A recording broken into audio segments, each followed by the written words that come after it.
Hello friends, welcome back to my channel. చివరి నిమిషంలో ఊర్వశిని కోర్టుకు తీసుకొచ్చి సూర్య నిర్దోషి అని నిరూపించిన శ్రీతన్. అసలు ఏం జరగబోతుంది? శ్రీతన్ ఇండియాకి ఎప్పుడొచ్చాడు తెలుసుకోవాలి అంటే ఈ వీడియోని చివరి వరకు చూడండి. ఇక వీడియోలోకి వెళ్ళినట్లయితే సూర్యని కోర్టులో ప్రొడ్యూస్ చేస్తూ ఉంటారు. మరో పక్క ఇందుమతి అయితే చాలా టెన్షన్ పడుతూ ఉంటే అప్పుడే జీవన ఇందుమతి దగ్గరికి వచ్చి, ఏంటి పెద్దమ్మ చాలా బాధపడుతున్నట్టున్నావు అని అంటూ ఉంటే, నీ బొందే ఇది బాధ కాదు టెన్షన్ అని అనగానే, టెన్షనా దేనికి అని అడుగుతుంది. అదేనే, మీ అమ్మ పెద్ద లాయర్ కదా, ఈరోజు కోర్టులో మీ నాన్నకి బెయిల్ వచ్చేలా చేస్తుందేమోనని టెన్షన్గా ఉంది. అదే కానీ జరిగితే మనం అనుకున్నట్టు జరగదు కదా అని అంటూ ఉంటే, పెద్దమ్మ డాడీకి బెయిల్ రావడం ఇంపాసిబుల్. ఇలాంటి కేసుల్లో ఏదైనా బలమైన సాక్ష్యం చూపిస్తే కానీ కోర్టు బెయిల్ ఇవ్వదు.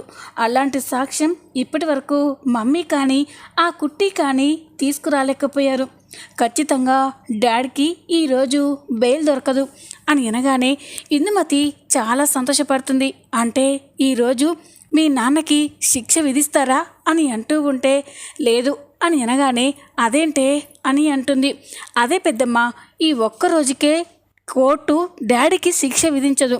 ఈ కేసుని ఇంకొక రోజుకి వాయిదా వేస్తుంది.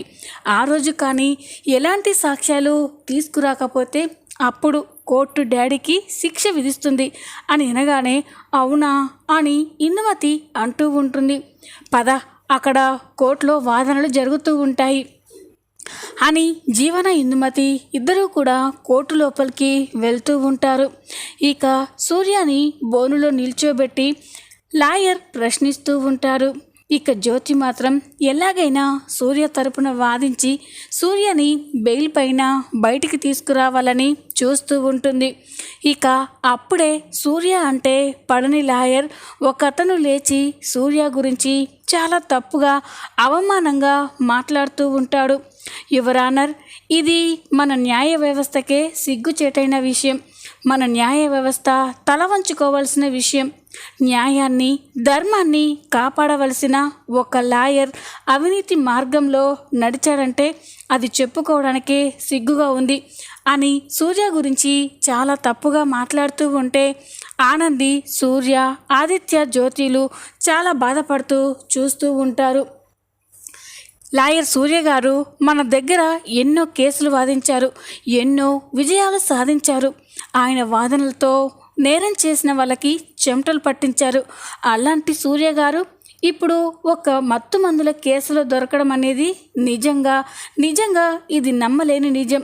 న్యాయ వ్యవస్థకి ఇదొక దెబ్బ అని నోటికొచ్చినట్లు అవమానంగా మాట్లాడుతూ ఉంటే జ్యోతికి చాలా కోపం వస్తూ ఉంటుంది. అబ్జెక్షన్ యువర్ ఆనర్ అని కోపంగా నిల్చుంటుంది. అసలు నా భర్త అని చెప్పబోయి ఒక్కసారిగా ఆగిపోయి, సారీ యువర్ ఆనర్, లాయర్ సూర్య గారు ఎంత గొప్పవారో, ఎంత నిజాయితీపరులో మనందరికీ తెలుసు. ఇది కావాలనే ఎవరో ఆయన పైన వేసిన నింద, ఆయన పైన బురద జల్లారు. అంతేకాని నిజంగా లాయర్ సూర్య గారి వ్యక్తిత్వం చాలా గొప్పది, ఆయన ఏ తప్పు చేయరు అని జ్యోతి అంటూ ఉంటే ఇక ఎవరన్నారు కూడా, అది నిజమే లాయర్ జ్యోతి గారు, కానీ సూర్య గారు ఎలాంటి వారో, ఎంత నిజాయితీపరులో మాకు కూడా తెలుసు. కానీ ఆయన రెడ్ హ్యాండెడ్గా ఆయన కారులో మత్తు మందు పదార్థాలు దొరికాయి. అవి వేరెవరో పెట్టారని మీరంటున్నారు. దానికి తగిన సాక్ష్యాలు చూపించండి.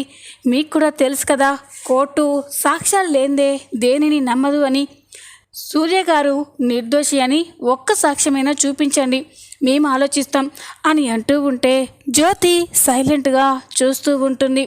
అప్పుడే ఇంకొక లాయర్, ఎక్కడ చూపిస్తుంది యువర్ ఆనర్, లాయర్ సూర్య గారు రెడ్ హ్యాండెడ్గా పట్టుబడ్డారు. మత్తు మందులు సప్లై చేస్తూ రెడ్ హ్యాండెడ్గా పోలీసులకి దొరికిపోయారు. ఇతను ఒక స్వార్థపరుడు, ఒక మోసపరుడు అని సూర్య గురించి నోటికొచ్చినట్లు మాట్లాడుతూ ఉంటే అందరూ చాలా బాధపడుతూ ఉంటారు. ఇంతలోనే కోర్టు టైం అయిపోయేసరికి ఇక జడ్జి గారు ద కోర్ట్ ఈస్ ఎడ్జెడ్, ఈ కేసుని వచ్చే వారానికి వాయిదా వేస్తున్నాను.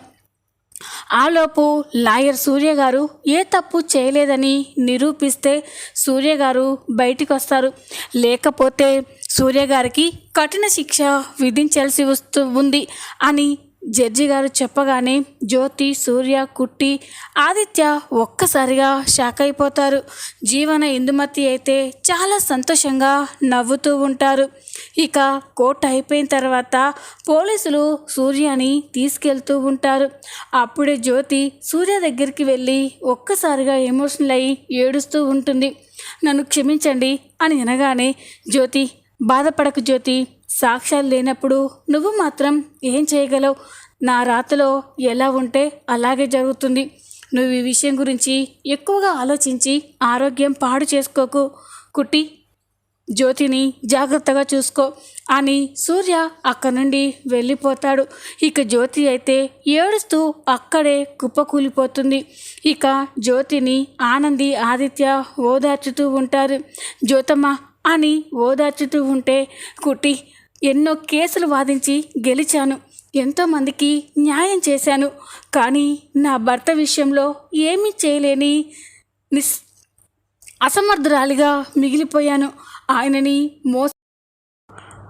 అవినీతిపరుడు, స్వార్థపరుడు అని అంటూ ఉంటే తట్టుకోలేకపోయాను కుట్టి అని జ్యోతి కన్నీళ్లు పెట్టుకొని ఏడుస్తూ ఉంటే అది చూసి ఆనంది అయితే చాలా బాధపడుతూ ఉంటుంది.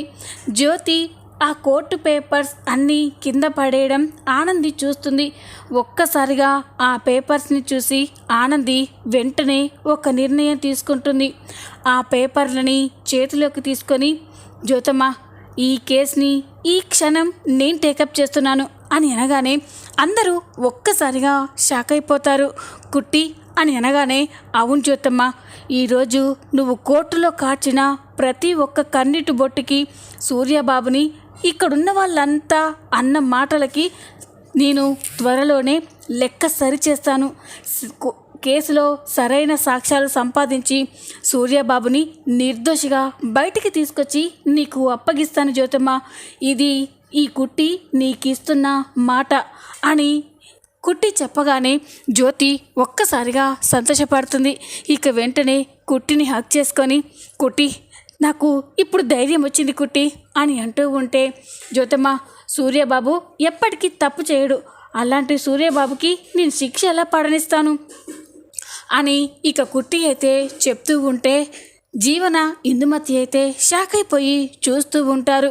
ఇదేంటే, దీన్ని చూస్తుంటే ఇది నిజంగానే సూర్యాని నిర్దోషి అని నిరూపించేలా ఉందేంటి అని అనగానే, పెద్దమ్మ, సాక్ష్యాలు దొరకాలి కదా, మా బావగారు ఆ కుట్టి రాత్రంతా సాక్ష్యాల కోసం వెతికారు, ఒక్క సాక్ష్యమైనా పట్టుకున్నారా? ఇది కూడా అంతే, నెక్స్ట్ హీరింగ్ కల్లా డాడీకి శిక్ష పడ్డం ఖాయం అని ఇక జీవన అంటూ ఉంటే ఇందుమతి సంతోషపడుతూ ఉంటుంది. ఇక అందరూ ఎక్కడి వాళ్ళు అక్కడికి వెళ్ళిపోతారు. కుట్టి అయితే ఆఫీస్కి వచ్చినా కూడా సూర్య గురించే ఆలోచిస్తూ ఉంటుంది. అప్పుడే అది గమనించిన ఆదిత్య, ఆనంది అని పిలవగానే, చెప్పండి ఆదిత్య గారు అని అంటుంది. ఆనంది, నువ్విప్పుడు ఇక్కడికంటే నువ్వు టేకప్ చేసిన కేసు పైనే ఎక్కువ ఇంట్రెస్ట్ పెట్టాలి అని అనగానే ఇక ఆనంది, ఆదిత్య గారు అని అంటూ ఉంటే, అవునానంది, ఇప్పుడు సూర్య మావయ్య గారు చాలా ఆపదలో ఉన్నారు, జ్యోతి అత్తయ్య గారు ఏమీ చేయలేక బాధపడుతున్నారు, నువ్వే నిన్న కేసుని నువ్వే టేకప్ చేస్తానని జ్యోతి అత్తయ్య గారికి మాటిచ్చావు కదా, మరి నువ్వు మళ్ళీ ఆఫీస్కి వచ్చావేంటి అని అంటూ ఉంటే, అది కాదు ఆదిత్య గారు, ఇక్కడ పెండింగ్స్ అని అంటూ ఉంటే, పర్వాలేదానంది, ఇక్కడిది మేము చూసుకుంటాం, నువ్వు మొత్తం సూర్య మావయ్య గారి కేసు విషయంలోనే నీ ఫోకస్ ఉండాలి అని చెప్పగానే ఇక ఆనంది చాలా సంతోషపడుతుంది. వెళ్ళానంది, నువ్వు అనుకున్నది ఖచ్చితంగా సాధిస్తావు, తొందరలోనే కేసుకు సంబంధించిన సరైన సాక్ష్యాలు సంపాదించి సూర్య మావయ్యని నిర్దోషిగా విడుదల చేసి నువ్వు జ్యోతి అత్తయ్యకి ఇచ్చిన మాట నిలబెట్టుకుంటావు, వెళ్ళి ఆనంది అని ఆదిత్య చెప్పగానే ఆనంది చాలా సంతోషపడుతుంది. Thank you Aditya babu, thank you, మీరు నాకు చాలా సపోర్ట్ చేస్తున్నారు అని అంటూ ఉంటే ఇక Aditya all the best Anandi అని ఆనందిని విష్ చేస్తూ ఉంటారు. ఇక ఆనంది అయితే వెంటనే సూర్య కేసుని టేకప్ చేసి అందులో సాక్ష్యాల కోసం వెతుకుతూ ఉంటుంది. మళ్ళీ సూర్య ఒకసారి ఆగిన ఆ బడ్డీ కొట్టు దగ్గరికి వెళ్ళి చుట్టూతా చూస్తూ ఉంటుంది. అలా చూస్తూ ఉంటే అప్పుడే ఆనంది ఒక విషయం గుర్తుకు వస్తుంది. ఎస్, నాన్న కారులో ఎవరైతే మత్తు మందులు కావాలని పెట్టారో ఖచ్చితంగా నాన్నని వాళ్ళు అబ్జర్వ్ చేస్తూ నాన్న వెనకాలే వెళ్ళుంటారు. ఇక్కడెక్కడ సీసీ కెమెరాలు లేకపోవచ్చు, కానీ నాన్నని చెక్ చేసిన చెక్ పోస్ట్ దగ్గర సీసీ కెమెరాలు తప్పకుండా ఉంటాయి. ఆ సీసీ కెమెరా పక్కన అందులో ఎవరైనా అనుమానాస్పదంగా కనిపిస్తారేమో చూడాలి అని ఈ ఆనంది అయితే వెంటనే ఆ చెక్ పోస్ట్ దగ్గరికి వెళ్ళి అక్కడ సీసీ కెమెరాని చూస్తుంది. ఇక సీసీ కెమెరాని చూసి ఆనంది ఒక్కసారిగా సంతోషపడుతుంది. ఖచ్చితంగా నాన్న నిర్దోషి అని నిరూపించడానికి ఏదో ఒక సాక్ష్యం దొరుకుతుంది అని ఆనంది అక్కడే ఉన్న వాచ్మెన్ దగ్గరికి వెళ్ళి ఆ సీసీటీవీ ఫుటేజ్ని అక్కడే ఉన్న సిస్టంలో ఓపెన్ చేసి చూస్తూ ఉంటుంది. అలా చూస్తూ ఉంటే ఆ సీసీటీవీ ఫుటేజ్లో పోలీసులు సూర్య కార్ని స్టాప్ చేయడం, సూర్యాని చెక్ చేయడం, డిక్కీలో నుండి మొత్తం చెక్ చేసి ఆ మత్తుమందు పదార్థాలు తీయడం అదంతా ఆనంది గమనిస్తూ ఉంది. అప్పుడే దూరంగా ఊర్వశి, జిరాఫీ చాలా టెన్షన్ పడుతూ ఈ విషయాన్నంతా చూడడం ఆనంది గమనిస్తుంది. ఒక్కసారిగా షాక్ అయిపోతుంది. ఇదేంటి, వీళ్ళెందుకు అంత టెన్షన్ పడుతూ నాన్న వైపు పోలీసుల వైపు చూస్తున్నారు అని ఆనంది మళ్ళీ రిటర్న్ చేసి చూస్తూ ఉంటుంది. ఇక ఆనంది కన్ఫర్మ్ చేసుకుంటుంది. డౌట్ లేదు, ఖచ్చితంగా నాన్న కారులో ఆ మత్తు మందుల ప్యాకేజ్ పెట్టింది వీళ్ళే ఇదంతా చేశారు. వీళ్ళెక్కడున్నారో పట్టుకుంటే నాన్న నిర్దోషిగా బయటకు వస్తాడు అని ఈ ఆనంది అయితే చాలా సంతోషపడుతూ భయ్యా నాకు వీళ్ళ ఫోటోలు కావాలి అని ఊర్వశి, జిరాఫీ ఫోటోలని తన ఫోన్లోకి తీసుకొని ఈ ఆనంది వాళ్ళని వెతుకుతూ ఉంటుంది. అక్కడ అందరికీ ఆ ఫోటోని చూపిస్తూ వాళ్ళ గురించి ఎంక్వైరీ చేస్తూ ఉంటుంది. కానీ వాళ్ళు ఎక్కడా కనిపించకపోయేసరికి ఆనంది చాలా డిసప్పాయింట్ అవుతుంది. ఇక ఆనంది ఆ ఊర్వశి, జిరాఫీల కోసమే ఆ రోజు నుండి వెతుకుతూ ఉంటుంది. కానీ ఎక్కడా కూడా వాళ్ళ ఆచూకీ దొరకకపోయేసరికి ఆనంది చాలా బాధపడుతుంది. ఇదేంటి, నాన్న నిర్దోషి అని నిరూపించడానికి సాక్ష్యాలు దొరికినట్టే దొరికాయి, కానీ అవి దేనికి ఉపయోగపడడం లేదు. వాళ్ళెవరో తెలుసుకుంటే వాళ్ళు ఎందుకు టెన్షన్ పడుతున్నారో, నాన్న కారులోకి ఆ మత్తు మందుల పదార్థాలు ఎలా వచ్చాయో అన్నీ తెలుస్తాయి, కానీ ఎలా అని ఆనంది అయితే చాలా బాధపడుతూ ఉంటుంది. ఆనంది ఎంత కష్టపడినా ఊర్వశి, జిరాఫీల ఆచూకీ అయితే తెలుసుకోలేకపోతుంది. ఇంతలోనే సూర్య కేసు వాదించే రోజు మళ్ళీ రానే వస్తుంది. ఇక ఆనంది అయితే సాక్ష్యం సంపాదించలేనందుకు చాలా బాధపడుతూనే ఉంటుంది. ఇక ఎప్పట్లాగానే మళ్ళీ సూర్యాని కోర్టులో ప్రొడ్యూస్ చేస్తారు. ఇక సూర్య అంటే పడని ఇంకో లాయర్ మళ్ళీ వాదనలు మొదలు పెడతారు. ఎలాగైనా సూర్యకి శిక్ష పడాలి అని, సూర్య లాంటి వాళ్ళు మళ్ళీ తప్పు చేయకుండా ఉండాలంటే కఠిన శిక్ష పడాలి అని లాయర్ వాదిస్తూ ఉంటే ఇనుమతి జీవనాలు చాలా సంతోషపడుతూ ఉంటారు. ఇక అప్పుడే ఆనంది అబ్జెక్షన్ యువర్ ఆనర్, నిజంగా లాయర్ సూర్య గారు ఏ తప్పు చేయలేదు, కావాలనే ఆయన పైన బురద చల్లారు, ఇన్ని నిందలు మోపారు. సూర్య గారు ఎలాంటి వాళ్ళో మనందరికీ తెలుసు కదా అని అంటూ ఉంటే, చూడమ్మా, ఆ రోజు ఈ కేసుని టేకప్ చేసిన లాయర్ జ్యోతి గారు కూడా చెప్పాము, ఏదైనా చెప్పాలి అంటే సాక్ష్యంతో మాట్లాడాలి, కోర్టుకి సాక్ష్యమే ముఖ్యం. సూర్య గారు ఎంత నిజాయితీపరుడో మాకు తెలుసు, కానీ ఆయన నిజాయితీని నిరూపించుకోవడానికి ఏదో ఒక సాక్ష్యం చూపించాలి కదా అని ఇక జడ్జి అంటూ ఉంటే ఇక ఇందుమతి జీవనాలు నవ్వుకుంటూ ఉంటారు. దాని మొహం, నోరేసుకొని అరవడం తప్ప దాని దగ్గర సాక్ష్యాలు ఎక్కడున్నాయి అని ఇద్దరూ కూడా అనుకుంటూ ఉంటారు. ఇక అప్పుడే ఆనంది, ఉన్నాయి యువర్ ఆనర్, సాక్ష్యాలు ఉన్నాయి.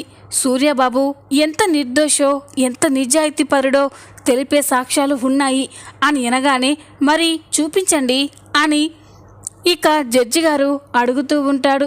ఇక ఆనంది అయితే, ఇప్పుడు నా దగ్గర లేవు యువర్ ఆనర్, కానీ మీరు నాకు టైం ఇస్తే ఖచ్చితంగా ఆ సాక్ష్యాలు సంపాదించి నేను సూర్యబాబు నిజాయితీ నిరూపిస్తాను అని అంటూ ఉంటే, ఇక అప్పుడే ఇంకొక లాయర్, అబ్జెక్షన్ యువర్ ఆనర్, ఇంకా కేసుని ఇంకా ల్యాగ్ చేసి తప్పుదోవ పట్టించేలాగా జూనియర్ లాయర్ ఆనంది గారు ఇలా వాదిస్తున్నారు. నిజానికి సూర్య గారు రెడ్ హ్యాండెడ్గా దొరికారు, అలాంటప్పుడు అతనికి శిక్ష విధించడమే కరెక్ట్ అని అంటూ ఉంటే, ఇక జడ్జి గారు ఆలోచిస్తూ ఉంటారు. ఇప్పటి వరకు లాయర్ సూర్య ఏ తప్పు చేయలేదని సాక్ష్యాలు లభించకపోవడంతో కోర్టు సూర్యకి శిక్ష విధిస్తుంది అని చెప్తూ ఉంటే అందరూ కంగారు పడుతూ ఉంటారు.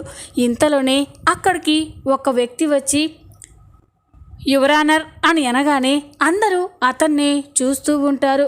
అతను ఎవరో కాదు, సూర్య కొడుకు శ్రీధర్ని చూసి జ్యోతి, సూర్య, ఆనంది, ఆదిత్య, జీవన, ఇందుమతి ఒక్కసారిగా షాక్ అయిపోతారు.